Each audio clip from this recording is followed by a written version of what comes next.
were some artists for whom the video was not actually a new concept. David Bowie had been messing around with mime, dance and performance for years. He realised early on how important it was to create an image that could be recognised and imitated by admirers.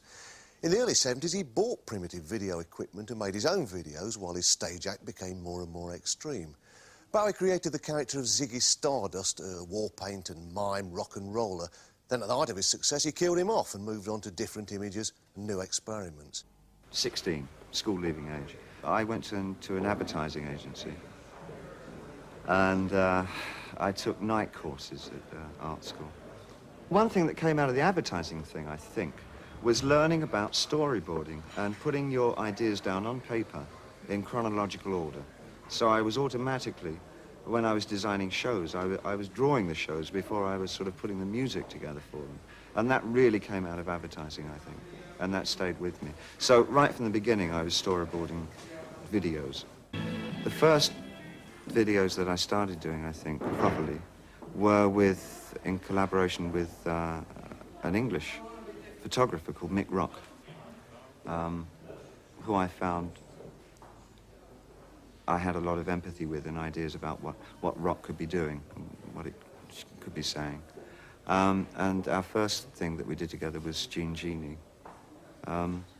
Looking back on that one, it looks sort of Beatle-y now. It felt very new at the time. I think it was new in as much that nothing had been dressed like that, for a few years. It was very Levi's and that kind of look. And we wanted to get a very graphic, white, almost Vogue look.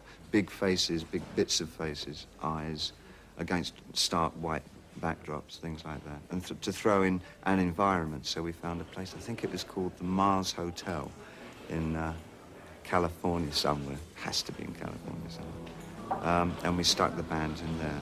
Really, the 60s, when there was so much of the music was supposed to be sort of pointedly instructive and informative, sort of overwhelmed me. And through my sort of theatricality of wanting to entertain, that sort of came in as well and go, oh, I better sort of make this relevant to something. And I think I've kind of been able to strip that off a bit now. So I don't feel so much like some kind of information bureau with red hair.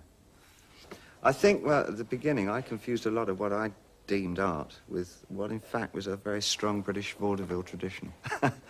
There's a lot of theatricality, which I put on probably a higher pillar than it deserved at the time. And it was a lot of sort of musical quality to a lot of the things that I was doing. And now I'm less inclined to call what I do art, a sort of populist entertainment. When you're working with a director, do you find that a useful thing because you can trigger off ideas and you can take something? Yeah, very much so. With Mallet, who's a great person for me to work with, he's incredibly generous in his allowing me to do whatever I want, especially at the beginning when neither of us really knew if I could make videos or not. But I would come up with... Ashes to Ashes, is that? Yes, that's right. But I brought my drawings to him and I said, look, I'd like to have a crack at this. Can we try it my way? But there are things that I don't understand about video technique. Would you sort of help me out on sort of special effects and things? And do you know how to turn the sky black? And this loud voice said, yes. So we turned the sky black. But David has been excellent in those terms, technically. And he'll always continue an idea. When I might wrap it up too quickly, he'll expand an idea that I might make too brief. What about wit, which there's a lot of, obviously? Yes, I think David and I are good for each other that way. We don't get too po-faced about it. Although Ashes looks pretty po-faced. But it was all right at making it. Did turn out deadly serious, though. One thing I've been sort of toying around with was the repellent and attractive qualities of the other side of the world, be it the Middle East or the Far East, how we're both drawn and repulsed by what happens and who they are and why we even consider it us and them, but we're all one. That sort of basic idea came through, firstly on Let's Dance with the Aborigines and sort of the colonial English, and then in China Girl, and then finally in Alien. It hadn't really occurred to me until that time that it was a subject that fascinated me a lot. In Let's Dance, I like that mixture of the sort of mundane, which is that early part of it, Yes. and then the red shoes. Where did they couldn't? Well, I guess that, well, they are two symbols anyway. Red shoes do, for me, anyway. I mean, that's a sort of a found symbol. It's something that somebody else already created as a symbol, and it seemed apropos for this particular video. One, they are the sinfulness of the capitalist society. I mean, a pair of luxury goods, red leather shoes. And also, they're a sort of the striving for success out of black music. It was always put on your red shoes, baby. You know? I mean, and those two qualities I thought were sort of right for what I needed as an object in that particular, both the song and the video. China Girl was banned, of course. Did you think that was just stupid or what? I understand the concern. I do understand the concern. I feel very awkward about that, about censorship, because I object very strongly to the chicks used in page 3 things. And I think it's because it's what they're surrounded by. To see, I mean, it's easy enough to say, well, somebody else can take their clothes off, and that's called art, but because we appear in that's one situation where to be surrounded by so much death, hostility, violence, to have that as the center pearl for that kind of grotesque situation, I find very scary, especially coming back to this country where it doesn't particularly happen like that on the continent much. Although it is doing more, increasingly so.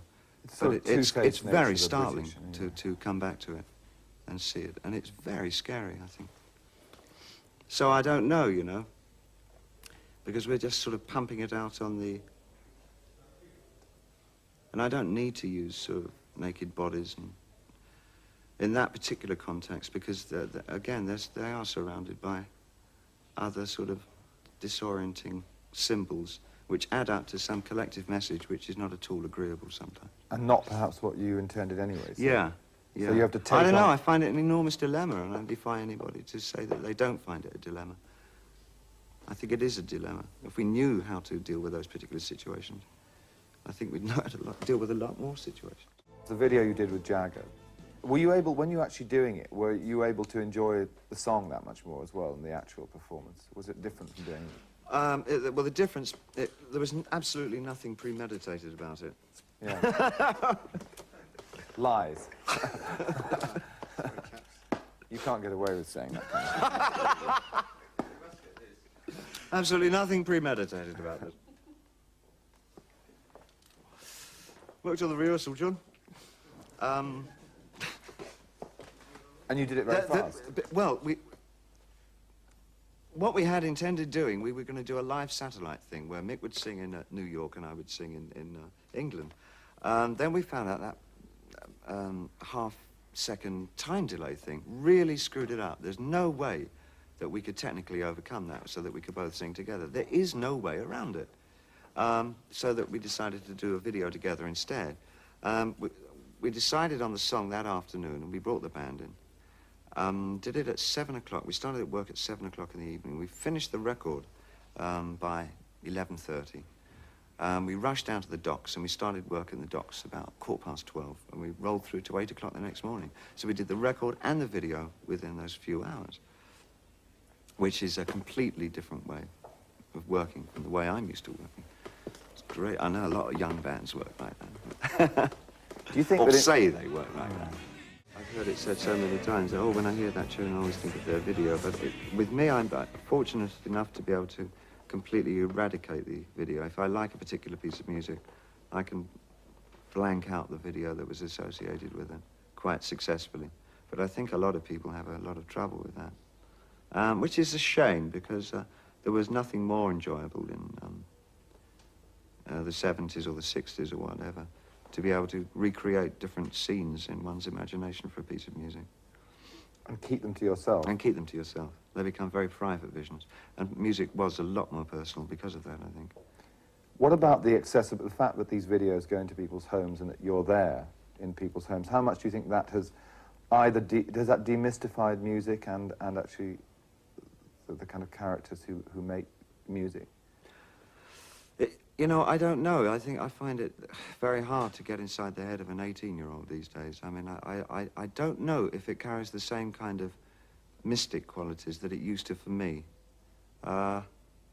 It does occasionally with me still. I mean, yes, there are various pieces of music that I find quite transcendental.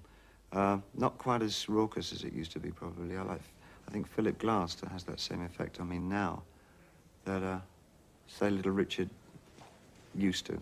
But I needed that kind of loud, raucous thing when I was younger.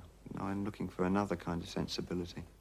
I'm not quite so stricken with the idea of making a point. I don't think I'm quite as dogmatic anymore. I'm not quite sure that any point that I have to make isn't being made quite as well by other people. And that maybe the point, my most important point, is that I can entertain very well.